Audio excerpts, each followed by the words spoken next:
Assalamualaikum warahmatullahi wabarakatuh.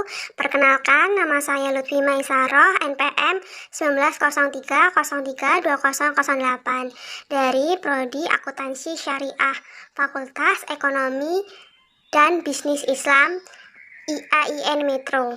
Di sini saya akan menjelaskan mengenai mekanisme transaksi di pasar modal Indonesia.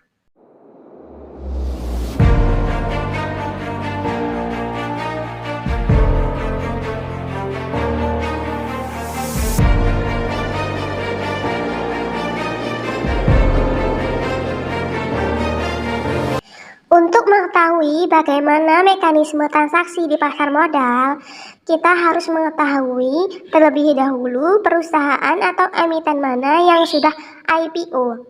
Apa itu IPO? Initial Public Offering adalah saat saham perusahaan pertama kali ditawarkan dan dijual kepada masyarakat. Perusahaan yang sudah IPO sering disebut juga dengan perusahaan yang go public. Perusahaan yang sudah go public menandakan bahwa sahamnya bisa dimiliki oleh masyarakat. Untuk mengenali perusahaan yang sudah go public atau IPO sangat mudah. Biasanya di akhir nama perusahaan ada tambahan kata TBK. Contoh PT Bank Sentral Asia Tbk atau terbuka. Proses IPO sendiri terbagi menjadi beberapa tahapan, yaitu yang pertama, penunjukan underwriter atau penjamin emisi dan persiapan dokumen. Yang kedua, permohonan pencatatan ke Badan Efek Indonesia. Yang ketiga, permohonan pendaftaran ke Otoritas Jasa Keuangan. Yang keempat, penawaran umum saham kepada publik. Yang kelima, pencatatan saham dan perdagangan saham di Bursa Efek. Mekanisme transaksi pasar modal bergantung pada pasar apa yang sedang berlangsung. Dengan demikian, untuk mengetahui mekanisme transaksinya, mari kita lihat jenis pasar apa yang berlaku di pasar modal. Yang pertama, pasar perdana. Merupakan pasar di mana saham suatu perusahaan diperdagangkan untuk pertama kalinya sebelum dicatatkan di Badan Efek Indonesia. Yang kedua, pasar sekunder.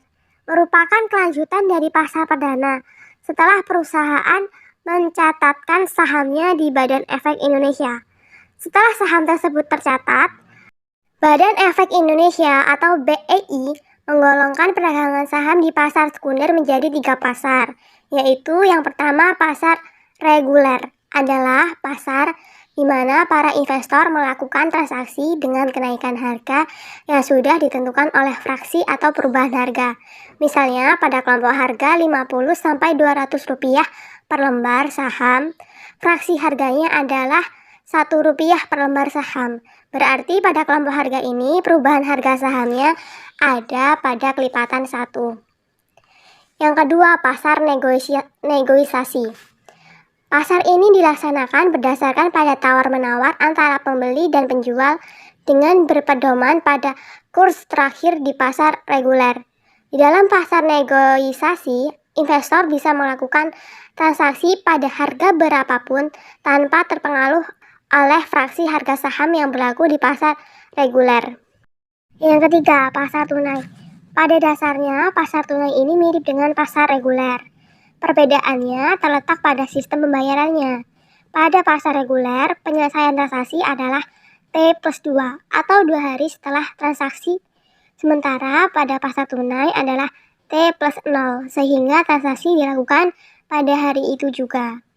Pasar tunai ini disediakan untuk solusi jika terdapat salah satu pihak yang gagal memenuhi kewajiban baik di pasar reguler maupun di pasar negosiasi. Mekanisme transaksi di pasar perdana. Langkah-langkah yang harus dilakukan apabila ingin membeli saham atau obligasi di pasar perdana antara lain yang pertama, investor mengisi formulir pemesanan sekuritas dan melakukan setor dana ke bank kustodian. Kemudian menyerahkan formulir pemesanan, identitas diri, serta bukti setor ke agen penjual atau marketing. Yang kedua, agen penjual menyerahkan formulir pemesanan sekuritas ke penjamin emisi untuk kemudian dilanjutkan ke Biro Administrasi Efek untuk mendapatkan penjatahan sekuritas. Setelah mendapatkan konfirmasi dari Badan Administrasi Efek untuk penyataan sekuritas, maka informasi tersebut akan langsung diinformasikan kepada investor. Yang ketiga, formulir pemesanan saham dikumpulkan secara kolektif oleh Badan Administrasi Efek. Persyaratan pemesanan sekuritas saham perdana untuk investor perorangan yang pertama adalah fotokopi KTP atau paspor yang masih berlaku. Yang kedua, mengisi dan menandatangani formulir pemesanan rangkap 5 dari pialang atau agen penjual.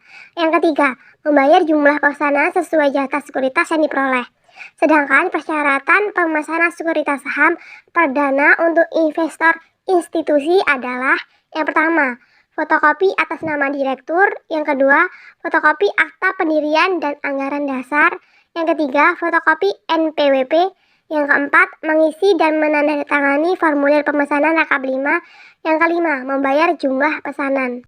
Mekanisme perdagangan di pasar sekunder antara lain yang pertama, investor datang ke perusahaan sekuritas untuk melakukan pembukaan rekening sekuritas dan memperoleh kartu acuan kepemilikan sekuritas atau biasa juga disebut dengan Single Investor Identification yang diterbitkan oleh KSEI. Yang kedua, investor mempelajari kinerja perusahaan dengan melihat beberapa aspek seperti data-data makroekonomi, laporan keuangan, serta prospek bisnis perusahaan. Yang ketiga, investor menghubungi pialang atau broker yang akan membantu melakukan transaksi jual beli sekuritas. Yang keempat, setelah terjadi transaksi jual beli sekuritas, investor akan dikirimi bukti transaksi saham melalui surat elektronik atau email. Sedangkan untuk mekanisme transaksi reksadana berbeda dengan transaksi pada saham dan obligasi. Tidak ada pasar primer dan sekunder dalam transaksi reksadana.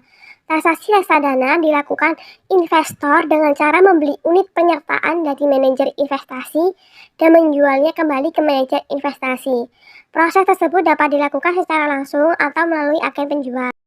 Transaksi reksadana dapat dibagi menjadi beberapa, yaitu yang pertama, transaksi pembelian pertama adalah transaksi yang dilakukan oleh investor untuk pertama kali.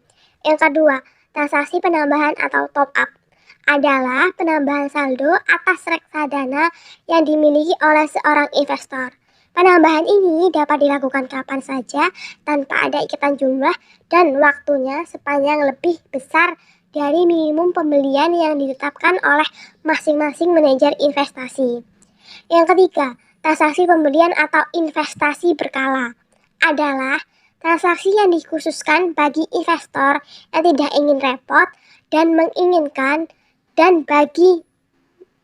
dan bisa dipotong setiap bulan dari tabungannya secara otomatis atau auto debit. Yang keempat, transaksi pembelian produk baru adalah transaksi yang terjadi jika investor sudah memiliki satu produk reksadana dan dia memutuskan untuk membeli produk reksadana yang lainnya yang ditawarkan oleh manajer investasi atau agen penjual.